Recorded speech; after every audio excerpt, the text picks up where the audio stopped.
Well, great. We are live. I didn't put a time, but there we go. So, hello, everybody. And yeah, good evening. It's great to get to speak to you again. I think it's a month since my last live stream here in my channel, Devotion Demystified. And I'm very lucky and I'm very pleased to be speaking today to Chris Shelton. So, Chris, please introduce yourself and introduce yourself to your viewers. Hello, everybody. Hi. Yeah, thanks for having me on your show, Austin. So I am Chris Shelton. I am a former Scientologist of many, many years. I grew up in that group. And I escaped 10 years ago, and I have been working on debunking and sort of exposing and analyzing cults and coercive control and Scientology specifically, but other groups as well. And went and got myself educated on the topic of coercive control and how it works. And so now I try to educate the public at large about these things and help people to prevent, getting into them in the first place. And I offer, post-cult counseling, or I should say consultation, because I am not a licensed therapist. I don't do therapy. But I do work with people either in cult intervention work or in sort of post-cult guidance and consultation. Excellent. And yeah, just to give a background, because I know we're streaming across both of our channels. Many of my subscribers have probably subscribed to me after I've been on a couple of videos with Alexander Barnes-Ross over on his channel, Apostate Alex. I'm from the UK. My name's Austin. By day, I'm a high school teacher working in religious studies, but my background is, again, university study in theology and philosophy with an undergraduate and a master's. And then I've gone into educational theory, and then I'm teaching day to day. So what we want to talk about today, I guess, is to talk about Maslow's hierarchy of needs, which is something that I picked up during my teacher training. But before we get on to that, Chris, let me just go over a few things just to refresh everyone's mind about what's going on right now. So one thing that we need to just acknowledge is that Alex Barnes-Ross, Apostate Alex, is again organizing a small protest on LRH's birthday on March 13th. If you are in England, Wales, or Scotland, or if you're in the UK and you're available on March 13th, it is a Wednesday, next Wednesday, I believe. Please do get in contact. You can find out how to sign up and register your details on iasprotest.org, I believe. That's just really for the matter of sending everything over to the police, just so that everything's above board and everything's there. But do get involved if you can. I was planning to make it, but I've been double booked, unfortunately. But it should be great to keep up that momentum, especially since last November's protest over here in the UK. But so yeah, Chris, I thought it'd be worth starting off and say, why are we talking about Maslow's hierarchy of needs? Why are we talking about how cults manipulate people and why it's important? Because for me, I thought about this after doing some of my teacher training and working on child development. And really this understanding that everybody, regardless of who you are, whether you're rich, poor, black, white, male, female, old, young, you have needs. And those needs, psychological or physiological, whatever they are, they need to be met in some way. And coercive groups, MLMs, cults, new religious movements, whatever you want to call these type of groups, or even partnerships, individual relationships, they all meet needs in a certain way. And one thing that really got me thinking about this was actually stuff that you've been talking about with people's needs and this desire maybe for community. Do you want to say a little bit about that and what you've been looking into recently? Absolutely, yeah. It all came out of research for me, researching emotions and emotional reactions and responses, and from that came this concept of emotional needs, which is a different thing from your in the moment reactions that you have. You get angry, you get sad, but emotional needs are a longer term thing, and this is where we look to Maslow and his work going back to the 40s and 50s, and what is it that motivates people? And while there are certainly valid criticisms of Maslow's hierarchy and the whole pyramid and all that, it's a good base from which to spring forward, right? Like what is it that drives people? Because if you can understand yourself, as far as why it's important to talk about, it's important to talk about because as you just so wonderfully described there, it's something that we all have in common. There are so few things that every human being can be said to have in common, because we're such varied, wildly, there's so much variety amongst all the billions of human beings on the planet. Yet we can point to a categorization of our needs or the things that motivate us, and those are universal. Whether you're in Asia, whether you're in Africa, whether you're in America, you have these needs. And because we have these needs, they're not wants, they're not desires, they're not wishes. We must fulfill these things in order to feel fulfilled and satisfied, and in order to survive at all. Because at the baseline of the needs are eating, sleeping, this kind of reproducing.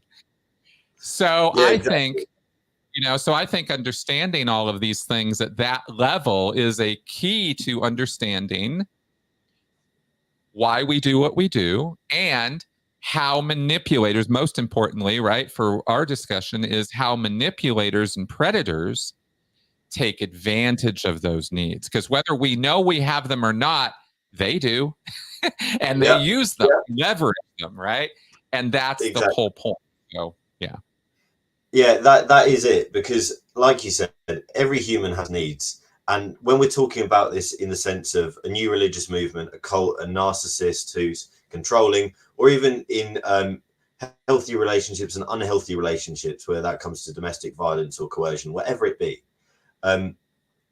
if we can understand fully what us as humans need, what we thrive on, what we develop from, then that means that we can then start to build up this self-regulation, self-reflection, or emotional intelligence, whatever you want to call it, so that we can then start to have this governance of our own mind or our own being, so that we don't fall into these coercive situations as much. And that's not due to anyone's fault that we don't necessarily have this awareness. It's something that I guess is learned. It's something that we grow as we experience different things, and we do different things, and we meet different people. And also, these needs are things that fluctuate. We might at sometimes feel rather fulfilled. We might have a really loving community around us who support us. We might have very high self-esteem at times, but naturally those things fluctuate and they go up and down. And when they do, if we have that intelligence, that emotional regulation, then we can think about how we can act on them independently. But if we don't, that's when we fall into potential manipulation, which is why I think this is really important. And hopefully these videos and what we're talking about today is going to be really important too. So go for it. Sorry.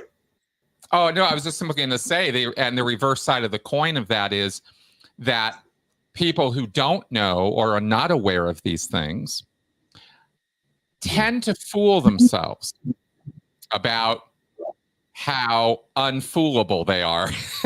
Like, oh, advertising doesn't work on me, right? This whole thing. You got to realize maybe that advertisement doesn't work on you, but it would be foolish to think you're not manipulatable. And if people don't, and people in an ignorance of this can often get these very strange ideas about how they work and how they navigate life, right? So I thought that was worth mentioning as well. There's the pros and there's the cons of not knowing this stuff.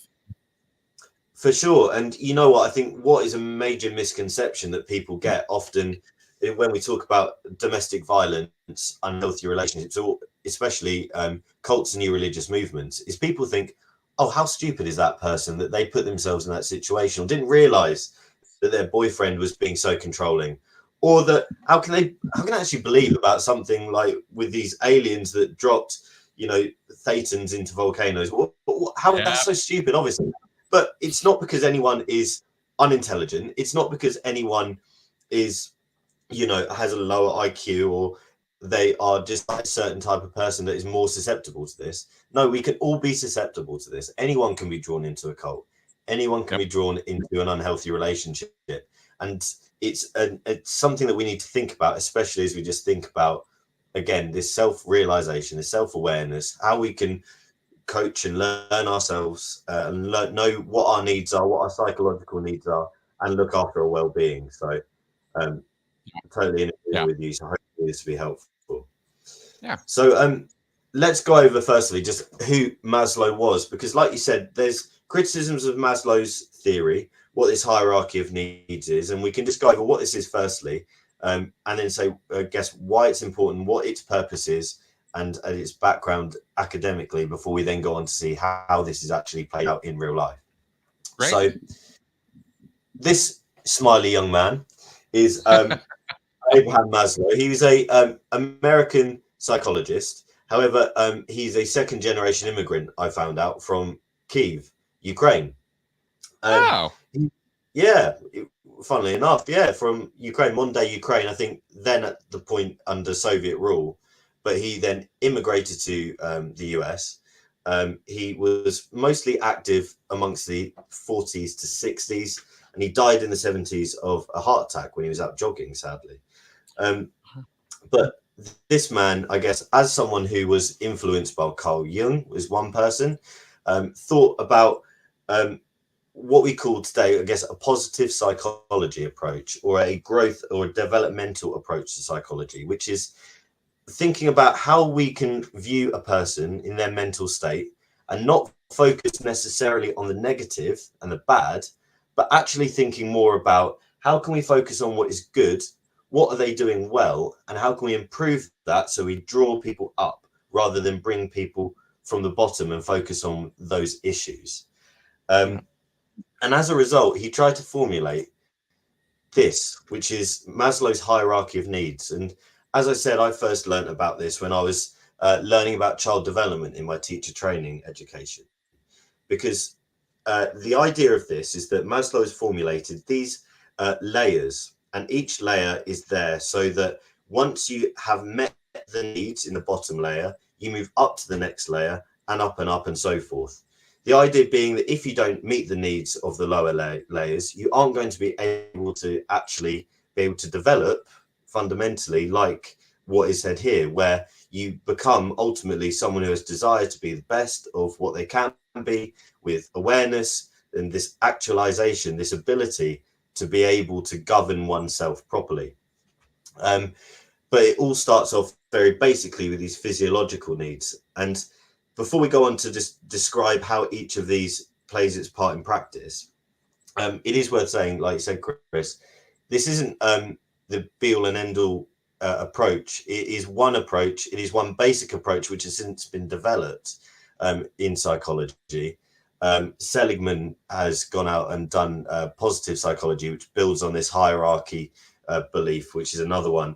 But I think it's a good case study, nevertheless, to sort of pick apart these different elements of being and needs, and then sort of see how do certain groups, Scientology being an excellent case study, but other high control groups too, actually meet these needs and then coerce people as a result.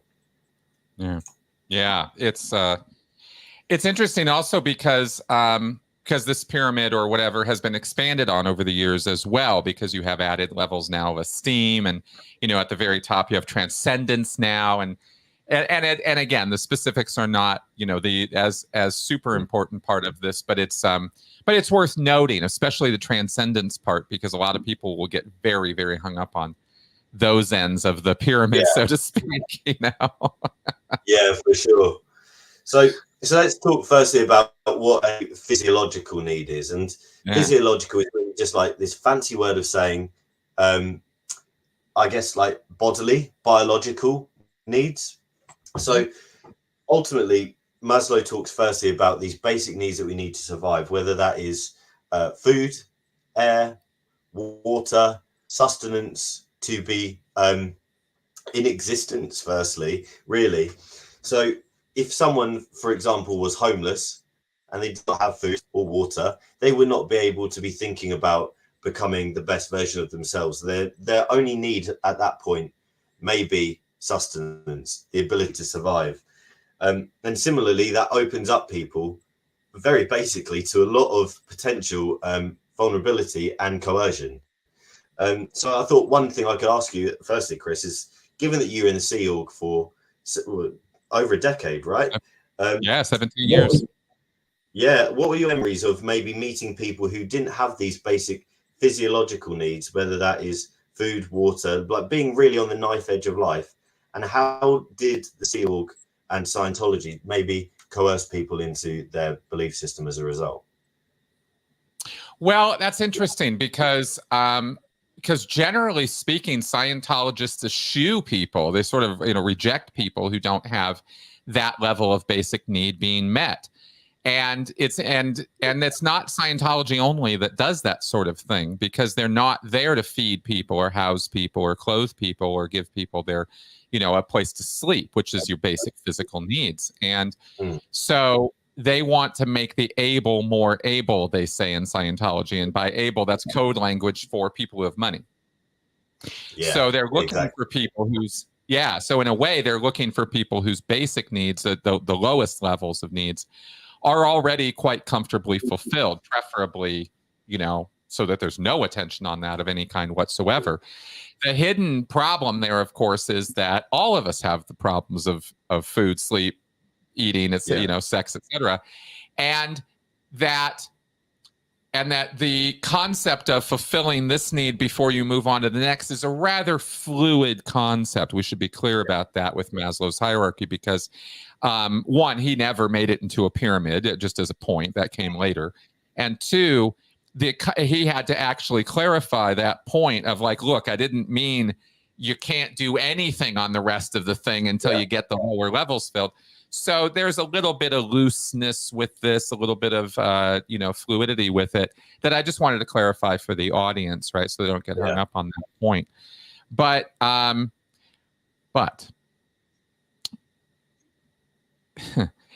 people can have needs and not necessarily know they have needs. And that's kind of how I wanted to answer this question, is you can have people come in to a Church of Scientology, let's say, and I certainly did watch people do this, who are not adequately getting enough sleep, who are not getting enough food in their life, who are not actually taking care of themselves, but assign all of their problems to some other level or some other problem or some other need.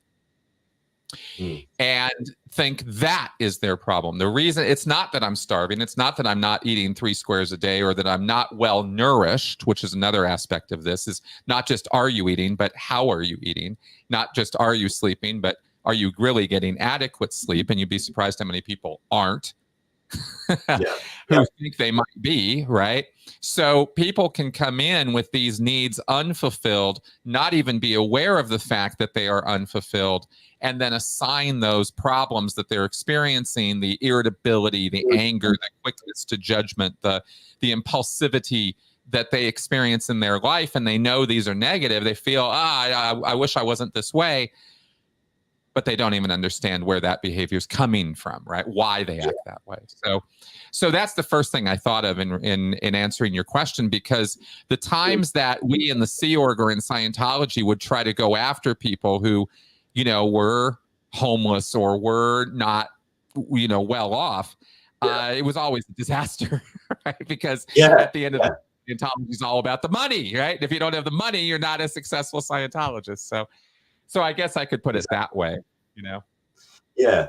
And I think one thing to think about as well, and it came to my mind as you were saying that, maybe not with Scientology, but when we think about evangelism and missionary work, especially in lower income countries or less developed countries, there is definitely that sort of motivator for people. If they know that they could maybe be part of a group because they are going to get food, they're going to get shelter, then that is going to already offer them a reason why they might be more inclined to engage in this sort of work, or listen to a missionary, or listen to someone who has come over to offer them the world, but also a meal on the side. So that's something I could not agree more. Yeah, I could not agree more on that. You see that definitely in missionary work in third world countries, but I'll tell you where you see it. It's funny because even now that you brought that up, of course, my mind goes, oh, yeah, right. Of course, that was in Scientology. Events, fundraisers, anything where money was going to be gotten out of people. If you wanted people to show up to your event, and this was I actually had another event organizer in Scientology carefully explain this to me one day. This was not just a passing comment. You have to have food. Yeah, you yeah. you have You to really provide do. food, right? If you provide food, they will come, and then you can get the money out of them, right? If you put out a fundraiser and there's no food, forget it. You're going to get one person where you could have gotten 10, right? So even there, I can relate to it that way. And certainly when it comes to church evangelism and feeding the homeless or dealing with the needy, there are often there shouldn't, you don't want there to be, and maybe there shouldn't be, but there are often caveats, right? Well, we'll feed you a dinner, but you're gonna have to listen to this sermon. We'll give you shelter, but right, ... And there's always going to be some conditional on it. Not all churches and not all the time. I don't mean to paint with too broad a brush, but we do see coercive behavior there where we will help you out of charity and kindness, but ... Right? There's going to be something you're going to have to do for that. And that certainly is a recruitment method for cults and non-cults. Oh, for sure. And I think, like you said, I guess there's always that but, isn't there, when it comes to charitable donations or voluntary work under another organization's name, whether that is with a church, and sometimes obviously religious groups, faith groups, volunteer groups will do this fully selflessly because they genuinely care, and that's beautiful, and that's what we need more of in the world. However, my mind then thought about, right, when we have, say, for example, a business who is making a donation and offering money to meet the basic needs of someone, that's not necessarily out of pure goodwill. It might be because when they do that, they hand over a nice big fat check and they get a camera in front of them, and it makes it look like their business really cares. Right. So we're meeting the needs, but we're also doing it for a bit of personal gain. I guess there's always that grey area, but for some high religious or high control groups, for some individuals, for some narcissists, there's going to be more weight on the what am I getting out of this rather than the what am I giving to others, which is the thing that hopefully most of us are focused on when we do that good charity work anyway. Exactly. Very much so. And we could say with Scientology, we could see an example of this with their whole volunteer minister program. They go out to disaster relief sites or disaster sites, and they will do disaster relief and logistics. And sometimes that work is helpful or useful in the moment, especially when they're running supplies and things like that. But often it has been shown and documented that they are only out there for the PR, for the photo opportunities, and that's it. That's the only reason that they're out there. So they appear to be. See, and this is really interesting because, again, these needs come into it, right? Because even when people don't put it that way or think about it or define it that way, you still, what is a charitable organization? It's an organization or a group that is fulfilling people's needs. Yeah. And, for no cost or for no real recompense. And Scientology is a fake charity that way. Believe me, it's not a charity. Because they'll go out to these disaster sites and they will just snap a bunch of pictures, get their videos, and then they're gone. They don't care about those people or the broken lives or problems of the actual tragedy. So, yeah. And evidence in point would probably be the Scientology Stay Well campaign, right? Where you had volunteer ministers going out, giving out these masks, giving out gloves, spraying people's buildings with this chemical, which ended up rusting more things than it did actually sanitizing things. And then putting it all on Scientology TV and using it for various propaganda resources rather than actually doing something to help the community. But it's meeting some needs, isn't it? The need of initially basic health, and something that a lot of people with that health anxiety around the COVID pandemic were not meeting. So that's one thing to think about. But I think that'd be a good movement now into the second level of the hierarchy of needs, which is to think about these safety needs. This idea that people, once they've met their basic need of food, water, sleep, clothing, and reproduction, going out, having sex, having families, whatever, and existing, we have these other needs that come with that as well. This slightly more advanced need that people need to survive in a modern society, where that is, like it says on this pyramid, personal security, having a job, having the resources, maybe it's a car, maybe it's public transport, maybe it is whatever it is to actually get places so they can do what they basically need to do, have health and a good healthcare or property.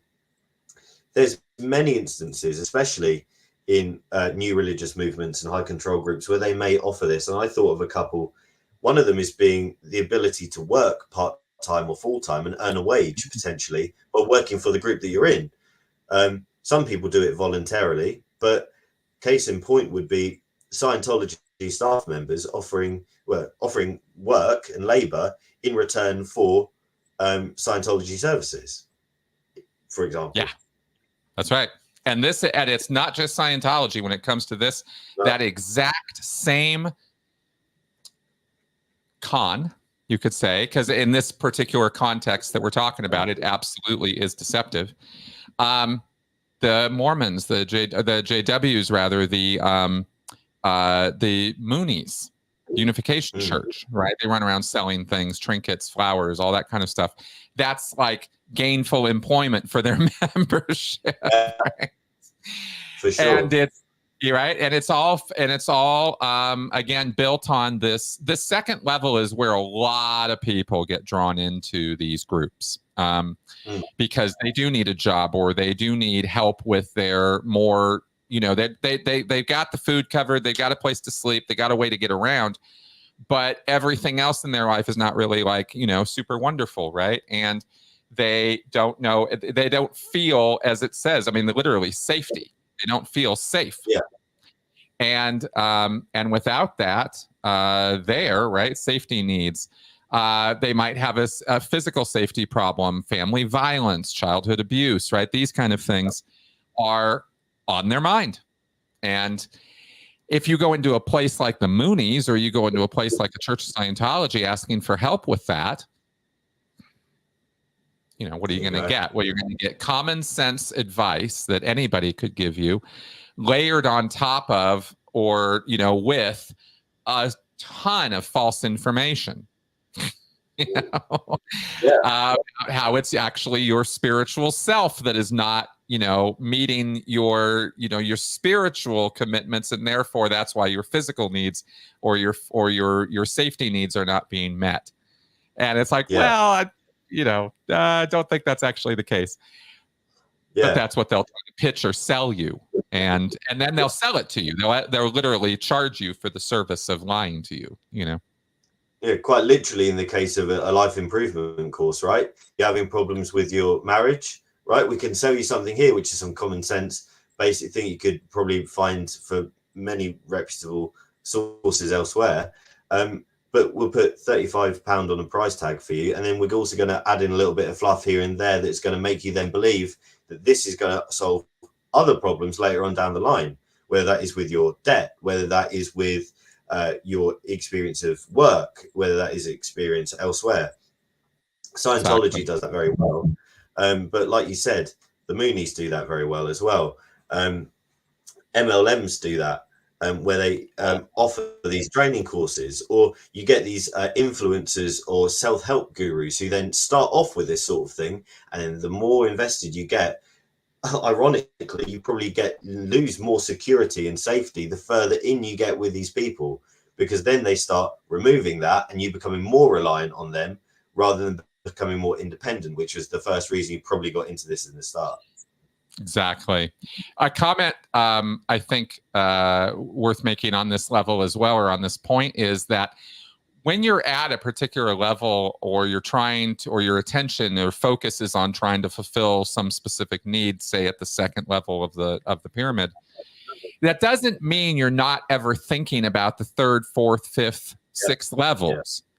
Your attention can go there. You can want those things. You can have hope or faith or goals or desires to have all those things. This is, like I said, it's pretty fluid. That's kind of important to note, because while you're so struggling to maybe fulfill your second, your tier 2 needs, right, your safety needs, that doesn't mean they can't drop hints at you or give you tier 3 or tier 4 reasons to hook up. In other words, transcendence or self-actualization, or we're gonna give you the secrets of life itself. That's pretty high level stuff. And when you're trying to deal with a breaking up, marriage, maybe that's not the first thing on your mind. But my point is, if you get into a group or you get into a situation where you think not only do they have your tier 2 level covered, they've got all of it covered. Oh, this is the group that's going to really, really fix my life, right? Exactly. They're going to sell you what you want to hear. Yeah. So it can be the promise and the hope. I can't stress enough. Maybe I should have led with this, but I can't stress enough the power of hope. Of a hope for change, of a hope for an improvement. You don't even have to give the person the improvement. You just have to give them a promise or a hope of the improvement, and you can get them, right? You can take my money, right? They just can't stop paying you enough. So it's really so the manipulation here can be quite interesting in that it can operate on multiple levels at the same time. I guess that's kind of what I wanted to get down to on that one. Yeah, exactly. And you said it earlier on in our call as well, with this nature of the fluidity of this. Like, it's often a criticism of this, as you rightfully said. It isn't that you just need to meet these basic needs and then you have to then go up. Yes, to some extent, that may be the way it's presented. However, of course, life is not as straightforward as that. At times, we are going to feel like we have a high level of self-esteem and a high level of self-worth. Other times, we may not. And that's not due to anything necessarily out with our control. It's just in virtue of being human that we have that. Likewise, right. Some people, through no fault of their own, may find that they aren't sleeping very well, like you said, or they're not eating properly. I'm case in point. I get busy, I don't eat well, therefore everything else starts to fall apart in a way. But then other times, I'm on my diet, I'm exercising well, happy days. You know, everything starts to fall maybe back into place. But the promise as well of we can offer you that solution is really important. And it's something that keeps people following that little trail of breadcrumbs further and further, because they know that actually this is working for me at a basic level, and I can then see the promise of something furthermore.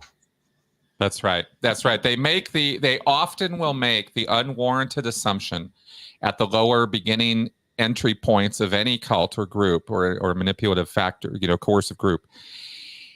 If the first step worked, the rest of it must work too. And when you're giving people common sense solutions, like, for example, with the marriage class in Scientology, you go in there and do this course on how to repair your marriage or how to have a successful marriage. What's the key piece of walk-away advice you're getting from that whole course pack? Talk to your spouse. That's it. That's the key principle of that entire activity, is talk to your spouse. Be honest with your spouse, right? Be open with your spouse. Hardly, groundbreaking, earth-shattering news. If you any blog, any therapist, anywhere, that's what the advice, which is why I say it's just common sense advice.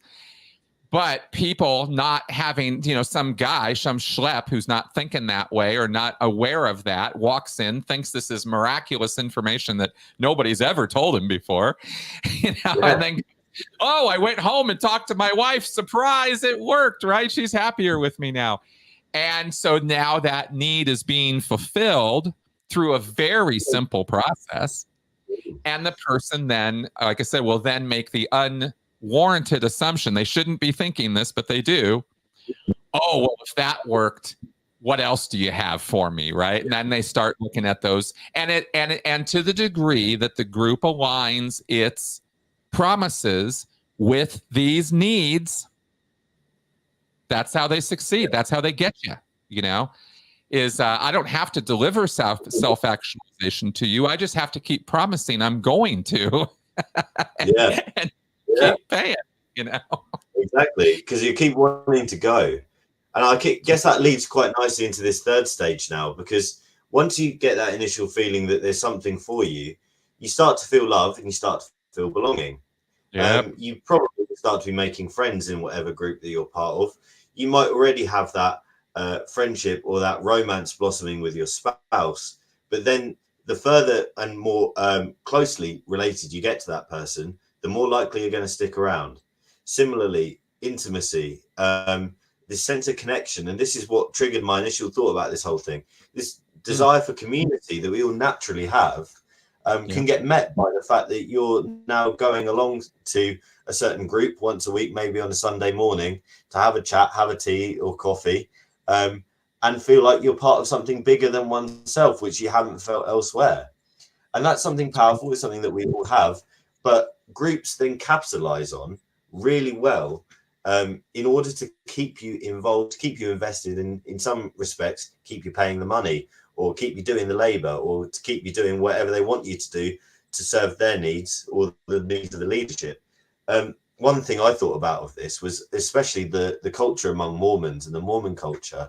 If you listen to any of the Mormon Stories podcasts and John DeLynne's work and the hundreds and thousands of hours of interviews, think about just the interconnectedness of Mormon families amongst their church community.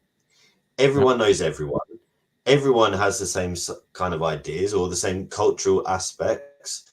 And then when people try and then move away for questioning whatever they wish to question, when they lose that sense of community, they often feel like they want to be drawn back into that, or they feel like there's a massive loss in their life, because community is something which is so important to us.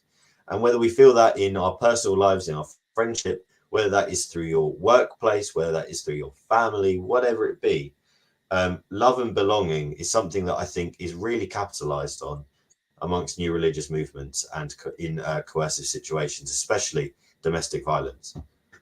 Yeah, big time. Because you're talking about love now. You're talking about, this concept of connection and relating and empathy and that kind of thing, community, as you say. Yeah. It's interesting to me that my thought is that the higher up the pyramid you go, or the higher up the levels you go, the more powerful the connection to the group becomes. I think if you walk into a now this is relative. Okay, everybody's different. Yeah. I'm just sort of speaking broadly here.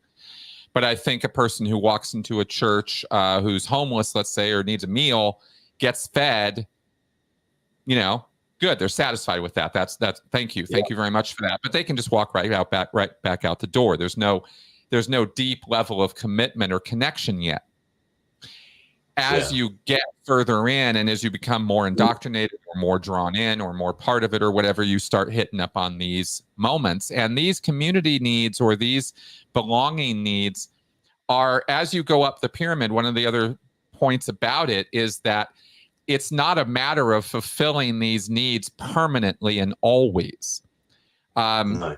You fulfill them at need and in moments. So you're not always going to be walking around self-actualized or fully connected to your group. You're going to have ups and downs. In other words, there's going to be days where you feel more so than less. And those moments, especially as you ascend up the pyramid and get up into the higher ones, I think that was referred to by Maslow as peak experiences or peak moments. These times when you really feel self-actualized, right? Or you really feel connected with the community. Yeah. It can feel like a spiritual moment. It can feel epiphanal. It can feel like euphoric.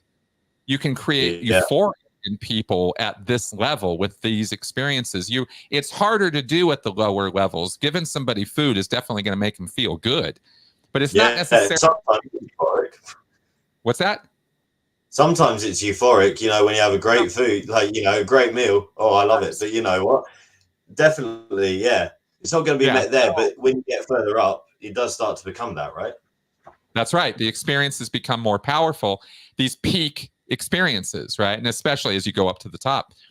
And we talk about this all the time. There's euphoria, fervor, love. The chemicals involved with it are powerful, and they're very motivational, and they can rewrite your brain wiring really quick. And so you can, feel like you found your group. You found Jesus. You found Buddha. Whatever the thing is that you found, you found it. And that connection, that kind of satisfies or makes you feel like the whole pyramid sort of satisfied. It's like these and if a group can induce even 1 or 2 moments of that, and you'll be stuck around there for years trying to get it back, chasing that high, And I guess one thing that you probably need to be aware of is, especially as people transition out of their high control religious group, is this belief that, this community, this feeling of you found your tribe with these guys, is something that can be replicated elsewhere. And it doesn't necessarily need to have a divine deity at the top of it. We have that common interest in beliefs. It could be that you just love the same sports team, and you just get on really well with a bunch of people when the football's on. It could be that you just get on really well with colleagues because you have a similar interest in the work that you do, or that actually there's a certain group of people who you meet at whatever thing that you like doing, whatever hobby, that meets that need as well. That's right. And I guess when it comes to, again, these high control groups, like, for example, the Mormons, and people on the fringes of leaving, there's a lot of emphasis, again, on how can we get people back in? How can we maybe, manipulate people, whether that's actively aware that people are manipulating or not, or how can we capitalize on people's feeling of belonging and feeling a sense of a need of community when people are starting to leave? So that leads me into a thought now. What were some of the things that potentially you saw in your time during Scientology, Chris, where people were maybe less engaged in the church? They weren't going and taking more services more often. They were not as engaged. They weren't attending fundraisers or even doing the work they were doing as well as they could have done. How did the group then try and reinforce this sense of community, or try and bring people back into the community so that they control them more so? It's a great question, because it was an activity I was engaged in for years on recovering people back into the fold, and literally driving around the country, knocking on the doors. Hi, you haven't been in the church in a couple of years. I'm here to talk to you about that, right? Yeah. And I just show up at your door, and here we go. We're going to have the conversation, and sometimes not. Sometimes they just slam the door in your face, and you can't really move forward from that. But oftentimes they won't. And so you begin to have that conversation. And it was all about, here was the interesting thing about this, is it was all about resuscitating or rehabilitating those earlier euphoric moments, trying to get their head back in that space where they were, oh yeah, that auditing was so amazing, or oh yeah, that course was so cool, or oh, it really did this and this and this for me, right? And you get them talking about that, and you get them back into that emotional space. And then, if needed, if that alone doesn't bring them back into the fold, right, just from there, you come on back, we can give it to you again, right? You instill a little bit of hope. You put that hope factor back there, because they left because they lost hope, because they realized this wasn't doing what they wanted it to do. And when I was a true believer, I believed Scientology was going to fulfill its promises and give them what they wanted and fulfill their needs. So I would instill hope in them. And well, we can do it, man. You come back in, we can get you right back on that. And you'd be surprised how often that works against even people who have been on the internet and looked at stuff, right? And I have a talk with them and things, and they go back into that emotional place, which is totally on purpose. That's exactly what I wanted to do. I didn't want them thinking, I wanted them feeling.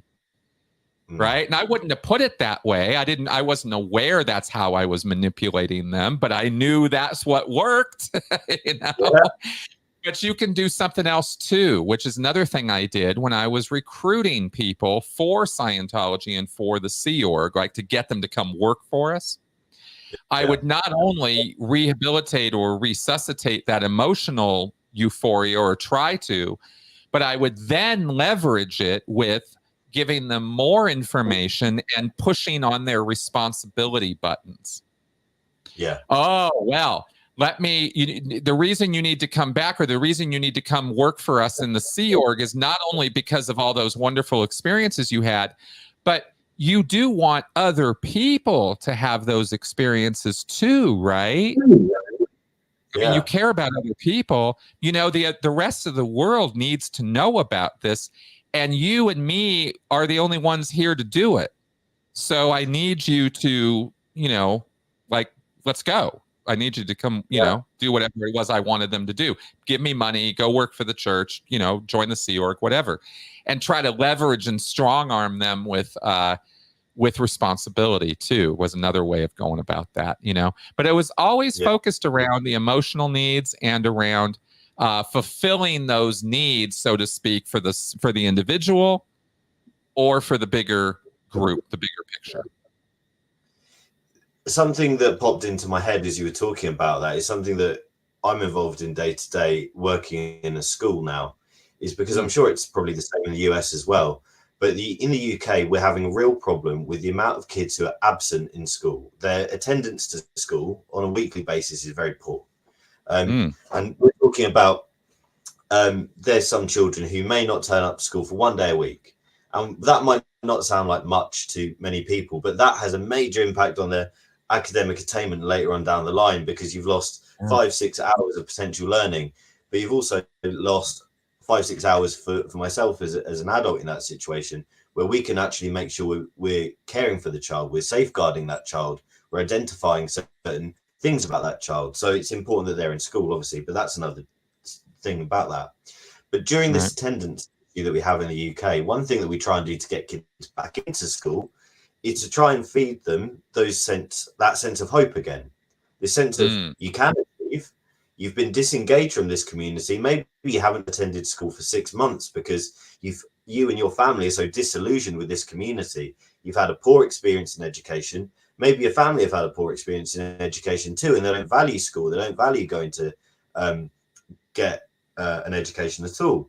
But actually, if we can get you in 1 day a week and we can show you that actually in geography and in maths, you have a good time and you can do well because they're your favorite things, then maybe that might interest you in then coming along for another couple of days or staying another couple of hours. And we drip feed that again back to children in a way that we can build their sense of community and build that sense of hope, so we can grow that person, develop them, not in a coercive way, or at least not in a coercive way to like negatively impact a child. No, we're trying to do a good thing, I guess.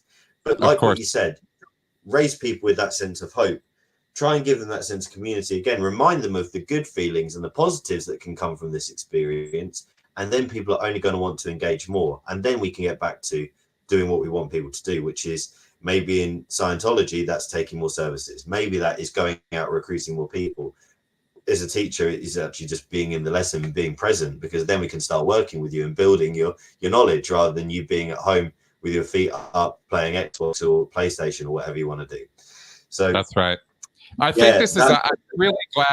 I'm really glad you're bringing all this up, because it's demonstrating a really important part of all of this that can be confusing for people, and that is that you can do the same actions with the same kind of button pushing or motivational work that you're doing to try to, get a person to do a thing that you want them to do. And it's all about the context as to whether that's a good thing to do or a bad thing to do.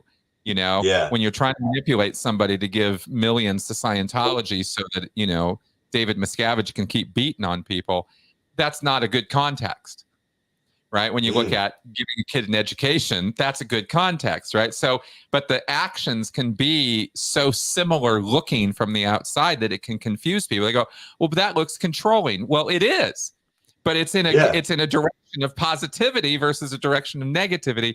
And that's so important to judging the value of what we're doing with this stuff, Exactly. And by its very nature, there are going to be times when maybe someone is in a management position, someone is in a leadership position, they're going to use their power for good, because naturally that is what they want to do. And it's the way that they need to work in order to maintain peace or maintain people's work ethic, or doing what they need to do, or doing what they are required to do in their position. But it's that intention that maybe makes that act good or morally right, isn't it? It's not because you're trying to do something for the benefit of yourself. Actually, it's for the benefit of others. And when we reflect on that, it becomes obvious where and when we have narcissists involved, people who are going to be coercing people for the wrong reasons. and that's when we need to stop it. That's right. But let's move on to this. Yeah, let's move on to this next level then. Yeah. And think about self-esteem, or esteem generally, this feeling of respect, status, recognition, because that's something that happens so much in cults and new religious movements. One time this may happen is with this initial love bombing, this sense of, you're so amazing, I've just met you and you're awesome, you can do so much, come and tell this to everyone else. Or maybe in a graduation ceremony, you might get a nice certificate, you might get a sash. In Nexium, they used to give the sashes based on your rank, almost like a karate belt. Wow, look at you, you're so amazing, look at how highly ranked you are, therefore you must be awesome. We're going to use that, and we're going to use that for whatever intention we want to do, whether that's good or bad. So that's right. How did you see this being manipulated when you were in Scientology, maybe by leadership, whether that be David Miscavige, or further down throughout the ranks of the Sea Org in staff, or in public? Oh, so many ways. I mean, obviously the whole business of belonging and wanting to be part and all that is key. This is where the hierarchies really come into play in these groups. And I'm so glad you mentioned the sashes and Nexium, because it's a perfect example. The IAS status levels in Scientology are an example, or the case levels of people in Scientology are another example. I'm clear. Oh yeah, well, I'm OT3. Yeah, right? Like steam assigned to the higher levels, right? So the reason that this is manipulative, of course, is because it urges the membership to do whatever it is they need to do to rise up the levels. Oh, I want to be a clear one day. Right. And it's not just about self-actualization. It's about status, social standing. This is such an underlying motivation for everyone, whether they choose to acknowledge it or not. It is. How you're regarded by your peers has everything to do with how you regard yourself. Everything. And so actually, in a way, that's why it's on the way to self-actualization, right? It's because you gotta get, you gotta clear the path through everybody else first. But this is also, of course, just regular human behavior. We've been doing this stuff since the grade school and the schoolyard, right? And trying to vie for status and judge ourselves according to how successful we are. So this is obviously very, very key and basic to us. Again, it's something that all of us have, and I just I can't. The leveraging of this to produce money for Scientology has worked to, I'm going to talk millions, billions of dollars, right? People pay a lot for status and for the esteem that it brings, you could say. So that alone, is a highly manipulative way this level of our needs are utilized against us, you could say. Oh, for sure. And I guess self-esteem as well, when we talk about that as being a need, yes, it is for some people, like the status, the sense of I'm better than others, or I've done this, that, or the other, or I'm in the leadership position and I have control, or I have power. Yeah, that might be for some people the thing.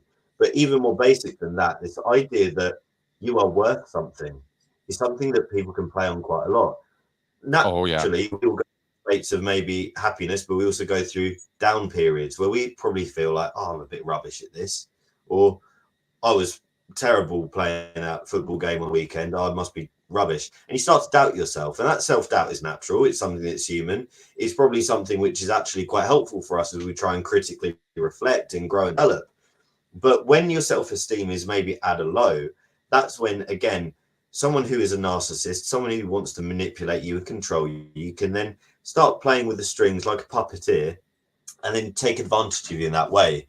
Because naturally, when people are lower and they don't see themselves as having worth, when you give them something that shows that you're worthy, whether that is a little pin badge because you were able to donate $100 that month, or it might be that because you've done really well in this exercise, you get a nice certificate and we'll post it on Instagram and everyone likes it and says how awesome you are.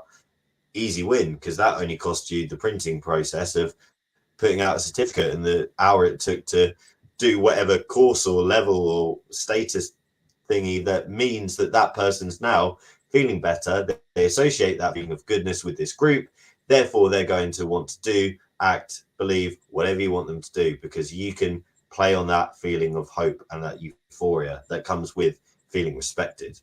That's right. That's exactly right. And let me add to that also another thing that just occurred to me on this, as to how it can be used to manipulate is the self-esteem part.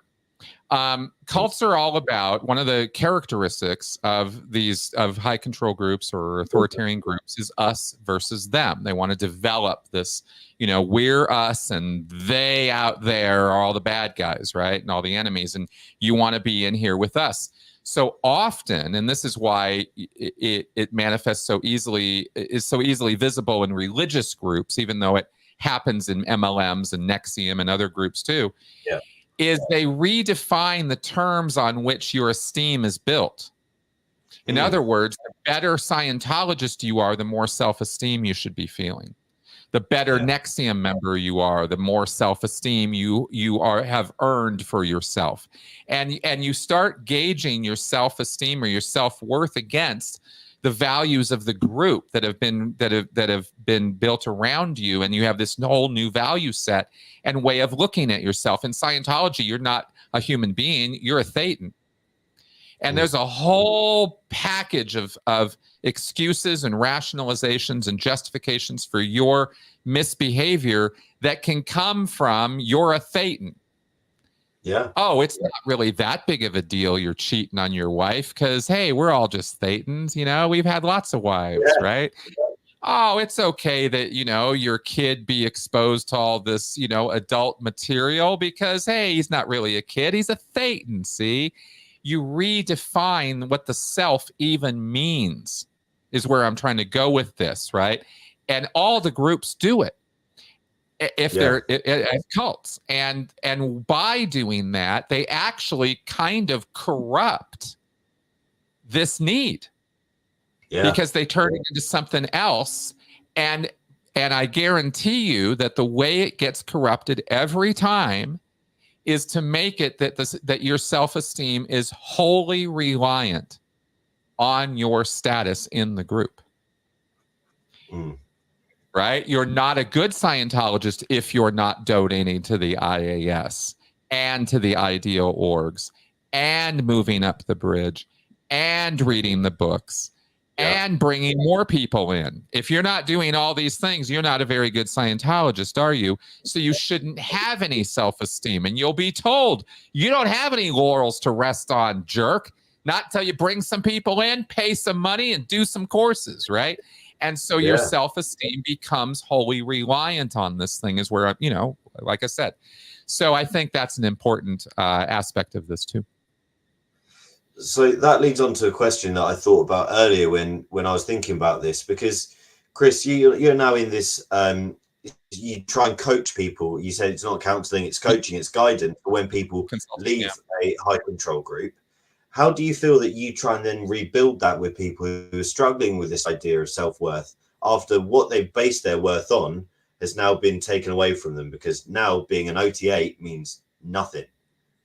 Exactly. That's a great question. And it's obviously individual for each person, right? Everybody's needs are different. They all have them, but how much and where and what their attention is on in the moment is always different for each individual person. So you take them as they come. But it's all about stripping away the habits and the action patterns of the cult and replacing it with, modern, with a more rational approach to this, which is you figure it out for yourself, right? It's like, okay, you got these needs, you have these emotions, you've got this trauma, good, let's deal with the trauma, or go to therapy and deal with the trauma, good. Let's get some education so that you know about these things, because if you can't work with somebody and guide them through these things if they don't even know or understand the principles. So the psychoeducation is always a crucial part of it for me, for what I do when I work with people. And I don't have some checklist of things that I have to, you must know all these things. It's not like that. It's what's your attention on right now? What are you working on right now? What do you want to deal with? But it always tends to focus around cult dynamics, cult control, what a predator is, what good relationships are versus bad relationships, what are boundaries, reintroducing the concept of boundaries to people who've come out of cults. That's always a spectacular experience for people. Oh, yeah. What boundaries? What you mean? I don't have to tell everybody everything all the time, that kind of thing. So it's a matter of kind of stripping away what the cult implanted in the person, and that's going to be very unique to what they understood from the cult experience. My understanding is very different from what other people might have experienced in Scientology, let's say. So so you kind of do it that way, and then help the person to build back up their own self-esteem based on their own concepts and ideas of their self-worth, and demonstrating that, getting them to demonstrate that to themselves. And I think that's basically the roadmap. And that's it, isn't it? It's because it's individualized, and there is no checklist, like you said. There might be certain strategies, there might be certain things that you can offer people and say, go do this, try this, whatever. But it's going to be based on someone's very complex past experiences, past traumas, past education, past sense of self-worth, and where those feelings of worth are positive, where they're negative, and where do you have to fill the gaps. And I guess once you start to fill those gaps, you then need to give the person the individual self-governance in order to then be an individual again, rather than be reliant upon or have to have a crutch upon someone, something, or a group to do that. Which might lead us in quite nicely to the final bit, which is this idea of self-actualization being at the top of this pyramid. And different people who read into Maslow see this as a different thing, but in this diagram, at least, it's this desire to become the most that one can be. The drive for ambition, maybe the drive for achievement, something that is based on essentially your ability to govern oneself with ambition, with aspirations, and then be able to control yourself and other people when needed, or your goals, your aspirations, maybe.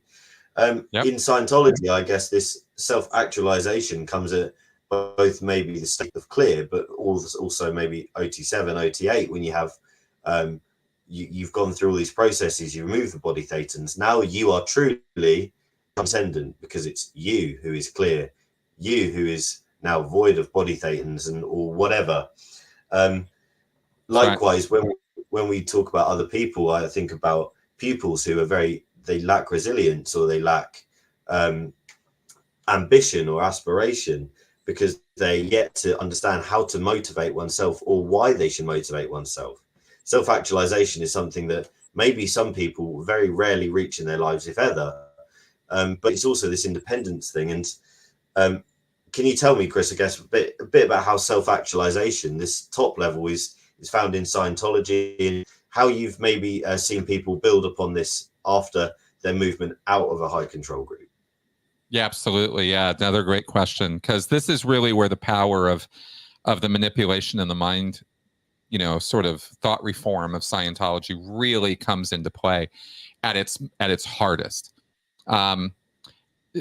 Because again, as we mentioned earlier, there's these peak experiences, as Maslow put it, right? You're not going to walk around being self-actualized all the time. You're not Buddha. No. That's not how human beings live life. It's just not a realistic expectation for anybody. You don't walk around in this calm sort of, oh, I know everything everywhere all at once. It doesn't. We're not that. But we do have moments of that.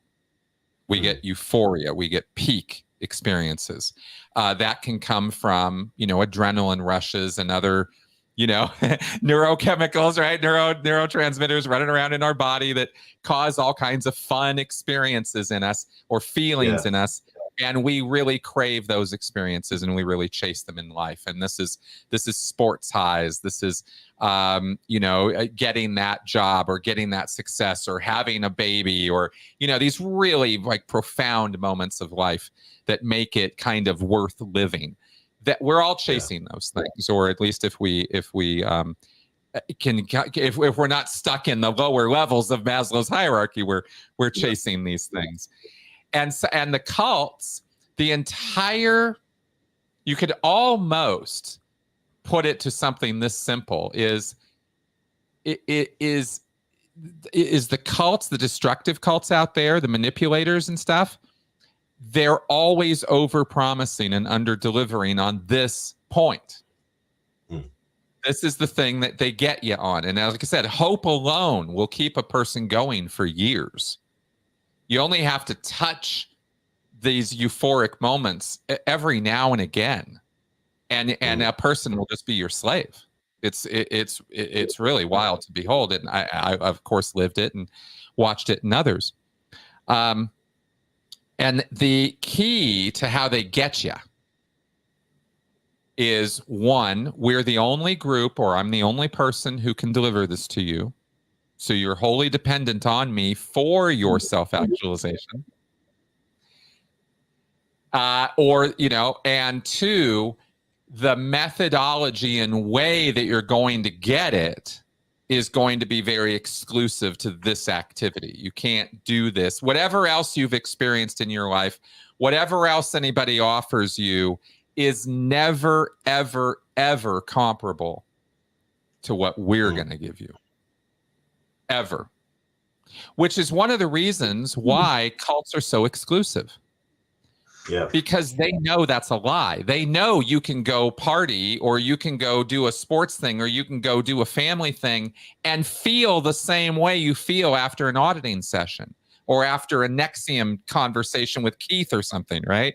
You're going to feel this really, or Buddha field, right? You're going to have this personal moment with Jaime, and it's all your spiritual woes are going to go away because he's just going to melt them away from you. And you have to believe, as part of this package of the cult, that this is the only place that can happen. Yeah. And if they can convince you of that, which they can do very easily, because most people don't know that that euphoria is very easily attainable all over the place. They don't quite get that, right? And so they believe, they fall for this line that only Jaime can give this to me, only L. Ron Hubbard has the secret sauce to my happiness, right? Yeah. And that, if you think about it for a minute, kind of corrupts and sort of undercuts the entire concept of self-actualization, because it's you doing it, right? Yeah. You need somebody else to do it for you, right? Are you really self-actualized, or are you a slave? It's a question that deserves to be answered by people when they look at this. So anyway, just thought I'd throw that out there about that. No, totally. And I think you make a very valid point when it comes to the exclusivist nature of these groups, because it's like, it's our way or highway. Like, we can only provide you with these euphoric moments, when actually think about how we get euphoria, how we get wealth, feelings of worth in our everyday lives. We go through it when we maybe do something in the workplace that is awesome, or we just get this feeling of pure joy when maybe we are exercising, or whatever it might be, because there's a physiological change in us which can be replicated in various different environments at very different points in our lives. It doesn't have to be through auditing. It doesn't have to be through prayer. It doesn't have to be through transcendental meditation, because this physiological thing can be replicated, and it is often in many different points, which made me start to think about, again, pluralism, and maybe this idea of this connection to God being available throughout different sort of belief groups. But then the self-actualization part, that's also something slightly different, because thinking again about this euphoria, like you were talking about, this self-governance that is found, and then with that self-governance, whether that is necessarily reliant on a service, a process, a group, whatever, you are able to access a part of you or a part of your brain which makes you think, that's amazing, I'm going to keep doing this, and you keep going because it's addictive, like a drug. You see it, you do it, you love it, you want to keep going, and that's what's going to keep people involved, especially as they fall and fluctuate. That's right. The other thing that I just thought of real fast also that could be added onto this level is that while you and I know, and the big wide world kind of understands that these are peak experiences, the other unreality that the cults will sell you on, like Scientology, is that it's a permanent state, that you will be in a state of this blissful euphoria forever. And that don't work. No. That doesn't work at all. I wish I was happy all the time, but sadly, I'm human. We have good moments, we have bad moments. We're not always going to be happy. We're not always going to be in nirvana. But you know what? We can give it a good go. But don't think it's going to happen all the time. Exactly.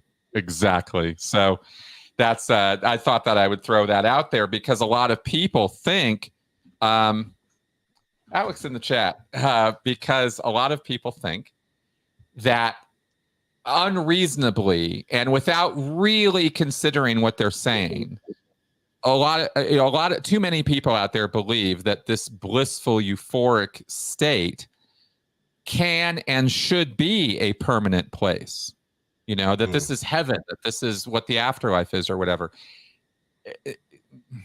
It's not, right? You don't want to the value of life is the variety of life, guys. It's the variety of the experience, not being stuck with a permanent smile on your face all the time. That would be torture after a while.